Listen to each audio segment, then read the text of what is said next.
साथ मैं आपसे बोल दूं कि 1/10 है तो ये आपकी नीचे की क्या होती है भाई, एग्जैक्ट वैल्यू होती है। यही आपका क्या होता है, वास्तविक मान। और यह वास्तविक मान आपका जहां से निकल के आता है, जहां से निकलने का मतलब यह है कि जिस प्रतिशत से निकलकर आपकी जो भिन्न आती है या जो फ्रैक्शन आती है उसकी जो हर होता है, उसका जो हर होता है वही आपका क्या होता है, एग्जैक्ट वैल्यू या एग्जैक्ट मान होता है आपका। अगर आपका ये 10 है, अगर मैं आपसे ये बोल दूं कि इस 10 का 10% आपका कितना है, हमेशा आपको क्या 1 मिलने वाला है। निकाल करके देख लीजिए, 10 का 10% निकालिए, कितना आएगा, 100 आएगा। परसेंट इसको हटाओगे, काटोगे, कितना आ जाएगा आपका, 1 आएगा। ठीक है ना, कितना आया आपका, 1 आया। 10 का 10% निकालोगे, 1 आएगा। हमेशा ऊपर वाली संख्या आपकी आने वाली है। तो चलिए अब हम लोग आगे क्वेश्चंस देखते हैं। पहला क्वेश्चन आपका स्क्रीन पर आपको दिखने वाला है और पहला क्वेश्चन है हमारा, यदि किसी नगर की वर्तमान जनसंख्या 1 लाख है, क्या, यदि किसी नगर की वर्तमान जनसंख्या 1 लाख है और उस नगर की जनसंख्या में प्रतिवर्ष आपकी अगर 10% की क्या होती है, वार्षिक दर से वृद्धि होती है, तो 3 वर्ष बाद वहां की जनसंख्या क्या होगी, बिल्कुल हम लोग देखेंगे। भाई पहले साल भी आपकी क्या होगी, 10% की वृद्धि होने वाली है, बिल्कुल होने वाली। दूसरी साल भी हमारी 10% की वृद्धि होगी और तीसरी साल भी हमारी क्या होगी, 10% की वृद्धि। ऐसा तो मैंने में 11 की हो जाएगी क्योंकि हमें क्वेश्चन में नहीं दिया गया। इसे हम लोग लिख सकते हैं 1/10, इसे लिख सकते हैं हम लोग 1/10 और इसे भी हम लोग लिख सकते हैं क्या, 1/10।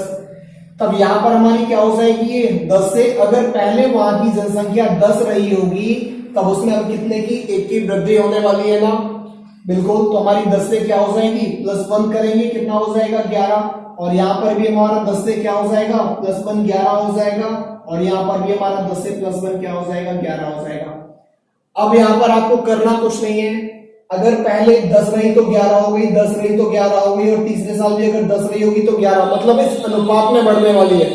समझ रहे हैं ना आप लोग। यहां पे मल्टी करेंगे, कितना हो जाएगा आपका 1000, यहां पे करेंगे तो आपका कितना हो जाएगा, 1331 हो जाएगा। इतना क्लियर है ना आप लोगों का। अगर ये आपको क्लियर हो गया तब आगे देखिएगा, अगर वहां की पहले की जनसंख्या, या ये कह सकते हैं कि अगर जहां की जनसंख्या 1000 रही होगी तो 3 साल बाद वहां की जनसंख्या कितनी होने वाली है आपकी, 1331 होने वाली है। लेकिन क्वेश्चन में आपसे कहा गया कि यहाँ की वर्तमान जनसंख्या आपकी 1000 ना होकर कि कितनी है भाई, 1 लाख है। कितनी है आपकी, 1 लाख है। 1000 से 1 लाख हमें कैसे मिला होगा, जब हमने इसमें 100 का क्या होगा, मल्टी किया होगा। तब हमारी आज की या 3 साल बाद की जनसंख्या भी 1331 ना होकर के कितनी हो जाएगी आपकी, 100 की गुनी, मतलब कितनी हो जाएगी, 1331 और 00, ये क्या हो जाएगा, हमारा आंसर हो जाएगा। समझ में आएगा ना आप लोगों को। कुछ नहीं करना है, प्रतिशत को पहले भिन्न में चेंज कर लो, फिर क्या हो जाएगी हमारी 10 से 11, 10 से 11, 10 से 11। इस साइड वालों का मल्टी कर दो, इस साइड वालों का मल्टी कर दो और फिर उसके बाद हमारा क्या आने वाला है, आंसर आने वाला है। चलिए इसके बाद आप लोग इसका स्क्रीनशॉट ले सकते हैं। हम लोग अगला क्वेश्चन देखते हैं। अगला क्वेश्चन आपको जो है वो मिलने वाला है, ये क्वेश्चन आपको दिया गया जब 1% की दर से आपकी तीनों साल बराबर वृद्धि होती है। एग्जाम में लेकिन ऐसे क्वेश्चन क्लियर नहीं होते कि आते ही रहते हैं। फिर हमारा अगला क्वेश्चन जो है वो मैं करवाने वाला हूं कि जब आपकी हर वर्ष क्या होती है, अलग अलग की दर से वृद्धि होती है। जैसे हम लोग अगला क्वेश्चन देखें, अगला क्वेश्चन अगर आपको हम दे दें किसी नगर की, यदि किसी शहर की जनसंख्या, वर्तमान जनसंख्या कैसी,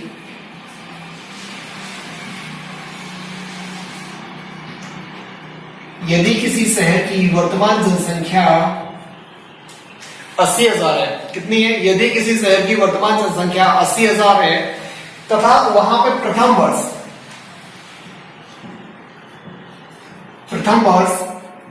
33.3% की वार्षिक दर से तथा द्वितीय वर्ष आपका जो सेकेंड वर्ष होगा इसमें आपकी 10% प्रति वर्ष की वार्षिक दर से तथा तीसरे साल आपका जो होगा वो है हमारा क्या, 12.1/2% की वार्षिक दर से वृद्धि होती है तो बताइए कि 2 साल के बाद हमारी जनसंख्या क्या हो जाएगी। तो हम लोग इसे देखेंगे, हम इसे क्या लिख सकते हैं भाई, जिसे नहीं आता 33 3 99 और 1 कितना हो जाएगा हमारा 100/3। परसेंटेज को चेंज करेंगे कितना हो जाएगा हमारा 100, कैंसिल हो जाएगा कितना हो जाएगा 1/3। सेम इसे भी हम लोग लिख सकते हैं, अभी तो हमने पिछले क्वेश्चन में किया था 1/10 हो जाएगा। और यहाँ पे कितना हो जाएगा हमारा 25 12 दूनी 24 और 1 कितना हो जाएगा 25/2। परसेंटेज घटाएंगे कितना हो जाएगा 1/100, काटेंगे 4 कितना हो जाएगा 1/8। जिसे डायरेक्टली आ जाता है अच्छी बात है, और जो नहीं कर पाता है हम लोग ऐसे कर सकते हैं। ये कितना हो जाएगा हमारा, अगर वहां की जनसंख्या 3 रही होगी और 33 सही 1/3% की वार्षिक दर से वृद्धि होगी तो आपकी क्या 1 की वृद्धि होगी। मतलब अगर 3 रहे होंगे तो हमारे 3 से कितने हो जाएंगे 4 हो जाएंगे। और फिर यहाँ पे हमारा कितना हो जाएगा 10 से 11 हो जाएगा, 10 में 1 की वृद्धि होगी। और यहाँ पे हमारा कितना हो जाएगा 8 से कितना हो जाएगा हमारा 9 हो जाएगा। चलिए अभी देखिएगा हमारा ये देखो कट रहा ना, 4 एकम 4 4 दूनी 8। हम लोग ऐसे काट सकते हैं, इस साइड वालों को अलग लिखेंगे, इस साइड वालों को क्या ऑलरेडी ना मल्टी करना है ना, और मल्टी करने के बाद हमारा क्या ये सारी चीजें रेशियो में आती है। अगर ये सारी चीजें हमारी रेशियो में आती है तो भाई इनको काट सकते ना, और ये हमारा 3 से कटेगा 3 एकम 3 कितना हो जाएगा 3 त्रिका 9। ये हमारा क्या हो जाएगा इसका मल्टी कितना हो जाएगा 10 दूनी 20, और यहाँ पे कितना हो जाएगा 11 3 33। ये हमारी जनसंख्या अगर 20 रही होगी, किसी नगर की जनसंख्या हमारी अगर 20 रही होगी और की अलग अलग सालों में इतने प्रतिशत वार्षिक दर की से हमारी वृद्धि होती है तो 20 से बढ़कर के कितनी हो जाती है 33 हो जाती है। लेकिन आपसे क्वेश्चन में कहा गया कि हमारी वर्तमान जनसंख्या 20 ना होकर के भाई कितनी है 80,000 है। 20 ना होकर के कितनी दी गई हमारी 80,000 है, और 20 से 80,000 हमें कैसे मिलेगा, इसका भी एक सिंपल मेथड होता है। 20 का इसमें डिवाइड करके देख लो भाई कितना हो जाएगा 20 चौकी 80 3 0, मतलब कितना, जब आपने 4000 का गुणा किया होगा तभी आपको ये चीज मिलने वाली है। सेम कंडीशन हमारी यहाँ पे होगी कि 3 साल बाद हमारी जनसंख्या 33 ना होकर के भाई कितनी हो जाएगी, जब ये 4000 गुना है तब हमारी ये भी 4000 गुना हो जाएगी। कितनी हो जाएगी 4 की 12 4 की 12 और 1 13, और 3 0 का 3 0, ये हो जाएगी हमारी जनसंख्या। ठीक है ना भाई, समझ आ रहा है। फिर अभी आपसे यहाँ पे अगर पूछ लिया जाए कि कितनी व्यक्तियों की वृद्धि हुई, तब 20 से 33 कब मिला होगा हमें, जब भाई 13 की वृद्धि हुई होगी। लेकिन हम जानते हैं कि भाई वृद्धि 13 की नहीं होने वाली, ये भी हमारी 4000 गुना होगी ना। इसमें भी आप क्या कर सकते हो 4000 का गुणा कितना हो जाएगा, कितने की वृद्धि होगी, ये हमारा क्या आता है आंसर आता है। अभी तो आपका हो गया एक ऐसा क्वेश्चन जब आपकी एक ही परसेंटेज आपको दी जाए और एक ही परसेंटेज से आपको पूछा जाए कि इतने सालों के बाद क्या होगी, तब हम लोग सिंपल तरीके से पहला वाला क्वेश्चन देख लिया। सेकंड क्वेश्चन हमने देखा जब आपकी हर साल अलग अलग परसेंटेज की वृद्धि से आपकी क्या होती है जनसंख्या में वृद्धि होती है। अब कुछ क्वेश्चंस आपके ऐसे आएंगे जहां पे आपको पूरे साल नहीं दिए जाएंगे, वहां पे आपको कुछ साल अलग से दिए जाएंगे भिन्न में, जैसे भाई 2.5 साल हो गया, 3.5 साल हो गया, 5.5 साल हो गया, ऐसी सारी चीजें आती है। तो ऐसे क्वेश्चंस को हम लोग कैसे करते हैं चलिए देखते हैं।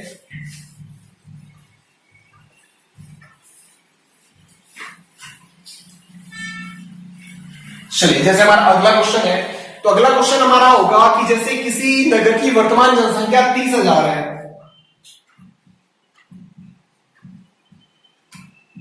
वर्तमान जनसंख्या कितनी है हमारी 30,000 है। बिल्कुल, अब आपसे कह दिया जाए कि यहां की जनसंख्या जो है वहां पे प्रति वर्ष 33 सही 1/3% की दर से क्या होती है हमारी वृद्धि होती है। भाई वृद्धि होती है प्लस का साइन लगा लो, बोलने की कोई बात ही नहीं है। तो कितना आ जाएगा हमारा 1/3 आ जाएगा।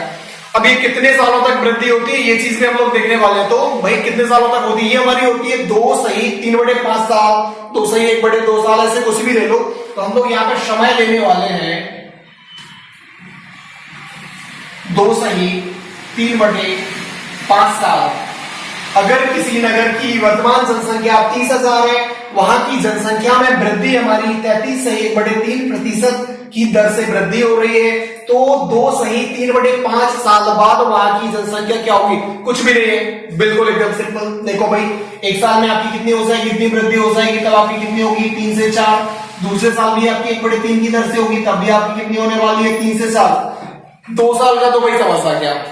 अब ये इसका आधे सालों का क्या लोचा है? कुछ नहीं। देखिए 3/5 साल का पूछा गया, कितना? 1/3 में जितने का भी पूछा जाए उसका केवल और केवल इसमें गुणा कर दो, कितना हो जाएगा? 3/5। कुछ कट रहा? बिल्कुल कट रहा। कितना बचा? 1/5। मतलब अगर जनसंख्या 5 रही होगी तो कितनी होने वाली है? 5 से 6। कुछ नहीं करना, 5 से कितना कर दो? 6। कुछ कट पिट रहा? हाँ बिल्कुल, 3 एकम 3, 3 दूनी 6। और कुछ कट रहा? नहीं, मल्टी कर दो। कितना हो जाएगा? 5 3 15। कितना हो जाएगा? 5 3 15। और ये कितना होने वाला? 4 चौके 16 दूनी 32। अगर किसी नगर की जनसंख्या 15 रही होगी तो इतने साल बाद जनसंख्या 32 होने वाली है। लेकिन हमसे क्या कहा गया? जनसंख्या 15 नहीं भैया, कितनी थी? 30,000 थी। कुछ नहीं है ना, 30,000 थी तो क्या कर दोगे? 15 से 30,000 कैसे मिला होगा? तो कितना हो जाएगा? 15 दूनी 30, मतलब क्या? 2000 का क्या किया होगा? गुणा। तब आपकी 32 ये भी ना होकर कितनी हो जाएगी? 2000 गुनी 2000 का गुणा करोगे तो कितना हो जाएगा? 32 दूनी 64,000। Simple answer. समझ आया? बिल्कुल आया होगा आप लोगों को। तब चलिए हम लोग और अपना अगला क्वेश्चन देखते हैं। तो अगला क्वेश्चन हमारा क्या होने वाला है? अगले क्वेश्चन पर हम लोग जब जाएंगे तो एक गांव की जैसे आबादी आपको दे दी जाए कि वहां की जनसंख्या आपकी 20% वार्षिक दर से घट रही है। अभी तक हम लोगों ने पढ़ा था कि जहां की जनसंख्या आपकी वृद्धि हो रही है, लेकिन क्वेश्चन तो अपने घटने पर भी आएंगे ना। देखते हैं अगला क्वेश्चन हम लोग। अगर मैं आप लोगों से कह दूं किसी नगर की वर्तमान जनसंख्या आपकी 800 है, वर्तमान जनसंख्या आपकी कितनी है? 800 है, और वहां की जनसंख्या किसी महामारी के चलते, जैसे वर्तमान में कोरोना महामारी चल रही है, मर रहे हैं, ठीक है ना, तो किससे 20% वार्षिक दर से घट रहे हैं, ठीक है ना। तो वहां की जनसंख्या 2 साल पहले कितनी थी? 2 साल पहले कितनी थी? तो देखिएगा 20% को हम कितना लिख सकते हैं? 20 पंचे 100। अगर आपको नहीं आता है आप लोग ऐसे कर लीजिएगा, तो कितना हो सके? 1/5। कमी हो रही, माइनस कर लो। वृद्धि होती थी तो 5 से 6 लिख सकते थे, लेकिन कमी हो रही तो 5 से क्या लिखना पड़ेगा हमें? 4। दूसरी साल की हमारी क्या होगी? 20% की होगी, तो यहां भी रफ्तार क्या होगी आपकी? -1/5, मतलब 5 से 4। तो आपकी कितनी होगी? 5 25, 4 चौके 16, मतलब 16 और 25 का रेफरेंस रहा होगा। लेकिन हम लोग जानते हैं कि हमारी वर्तमान कितनी है? 16 ना होकर के कितनी थी हमारी? 800। तो कितनी हो जाएगी? 16 पंचे 80, मतलब आपने कितने का? 50 का गुणा किया होगा। तब हमारी 2 साल पहले भी 25 ना रह करके कितनी हो जाएगी? 50 का गुणा, मतलब 25 पंचे 125, 0। ये हो गई हमारी क्या? 2 साल पूर्व की। अभी यहाँ पे आप लोगों को एक चीज समझ में नहीं आ रही होगी, और वो चीज हमारी ये है कि अभी आप कह रहे थे कि भाई सर आपने ऐसे माना था, अब आपने ऐसे मान लिया। हमारा ये था, आपसे ये पूछा जाए 2 साल बाद, तो बाद तो भैया इस साइड होता है। अब हमसे पूछा गया पहले, अगर हम इसे मान लेंगे तो इसके पहले तो कुछ नहीं है ना, इसलिए हम लोग इसे मानेंगे वर्तमान, और ये हो जाएगी हमारी क्या? पूर्व। बताइए ये क्वेश्चन समझ में आया कि नहीं आया? आप लोगों को बिल्कुल से आ गया होगा। अब आते हैं अपन लोग अभी तक के सबसे टफ क्वेश्चन पर। ये क्वेश्चन शायद सभी से नहीं बनता है, और इस क्वेश्चन में आप लोगों को सबसे ज्यादा समस्या जाती है। तो इन क्वेश्चन को अपन लोग कैसे सॉल्व करेंगे, इसका स्क्रीनशॉट आप लोग ले लीजिएगा, अगर आप लोगों ने नोट कर लिया ना किया हो तो। चलिए अगला क्वेश्चन देखते हैं।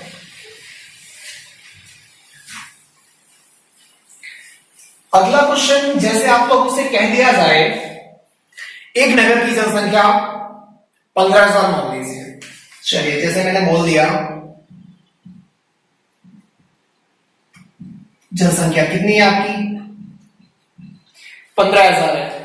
अगर किसी नगर की जनसंख्या 15,000 है और आपसे कह दिया जाता कि यहां पे पूरी जनसंख्या में वृद्धि नहीं होती है, वृद्धि आपकी होती है पुरुषों में कुछ प्रतिशत की अलग से होती है, महिलाओं में कुछ प्रतिशत की आपकी अलग होती है।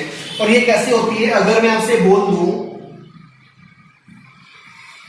पुरुषों में है जो होती है आपकी क्या 8% की वृद्धि, और महिलाओं में है जो आपकी वो होती है 10% की वृद्धि। अच्छी बात है भाई।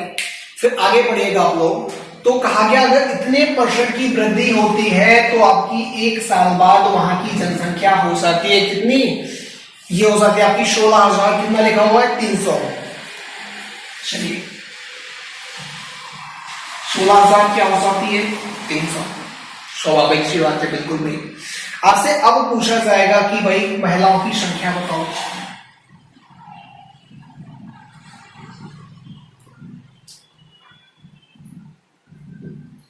महिलाओं की संख्या कितनी होगी, परेशान नहीं होना है, 15,000 है। ठीक है भाई। आपकी कुल जनसंख्या कितनी रही होगी 100%। फिर आपसे कहा गया इस 100% में आपकी जनसंख्या है कितनी 15,000। आपके इसमें क्या रहे होंगे, कुछ मेल रहे होंगे, कुछ फीमेल, मतलब महिलाएं रही होंगी। इतना क्लियर है ना। अगर इतना क्लियर है तो आप ये देखिएगा कि पुरुषों में कितने % की वृद्धि होती है आपकी 8% की, महिलाओं में कितनी होती है आपकी 10% की। तो कहीं ना कहीं आपका 8% अगर एक साथ बड़े होते तो क्या हम लोग इसे ऐसे लिख सकते थे 8%, और इसे लिख सकते थे 8% प्लस 2%। अगर ये 2% की वृद्धि ना हुई होती तो क्या सिर्फ 8% की वृद्धि होती, और अगर 8% की वृद्धि होती तो 15,000 का 8% कितना होगा आपका,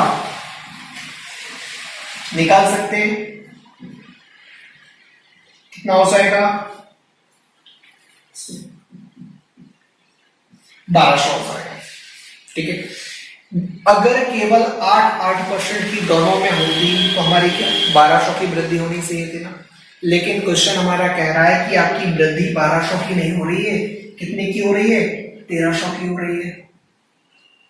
मतलब कहीं ना कहीं आपका ये 1200 वृद्धि होनी थी और आपकी महिलाओं में 2% की एक्स्ट्रा वृद्धि हो रही है। और ये एक्स्ट्रा वृद्धि कहां से हो रही है, केवल महिलाओं की 2% की, कितने के बराबर है आपकी 100 के बराबर है ना भाई, कितने के बराबर 100 के बराबर है। मतलब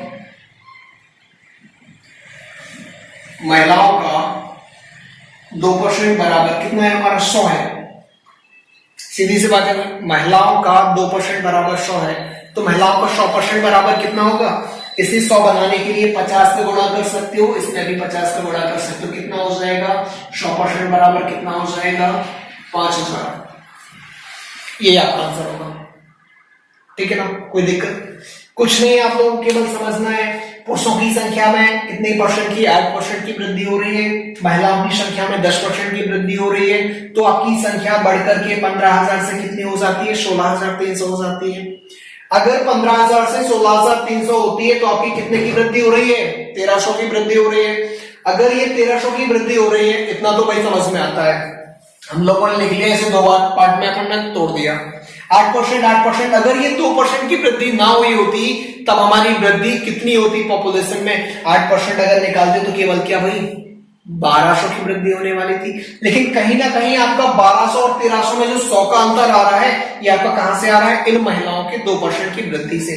तो महिलाओं में अपनी 2% की वृद्धि हो रही है ना, तो महिलाओं का 2% बराबर 100 होगा, तो महिलाओं का 100% बराबर कितना होगा। इसे 100 बनाने के लिए 50 का गुणा यहां कर दो, 50 का गुणा यहां कर दो, आपका कितना हो गया 5000, आपका क्या हो गया आंसर हो गया। ठीक है ना। और आप लोगों को, मुझे लगता है कि ये क्वेश्चन आप लोगों को समझ में आ गया होगा। तो आप लोगों को ये मेरी क्लास कैसी लगी, आप इसे कमेंट सेक्शन में जाकर के बता सकते हैं, और अच्छी लगी हो तो इसे लाइक करिएगा। और भी ऐसे इंटरेस्टिंग वीडियोस देखने के लिए, अच्छे अच्छे फॉर्मूलाज यूज जो मैं करवाता हूं अपनी कोचिंग में, वो सारी चीजें आप लोग अगर अप्लाई करना चाहते हैं तो मेरे चैनल को सब्सक्राइब करिएगा, जिससे आपको वीडियोस में जब भी डालता हूं वो आप लोगों तक पहुंचते रहे। और मेरा ये वीडियो देखने के लिए बहुत बहुत धन्यवाद।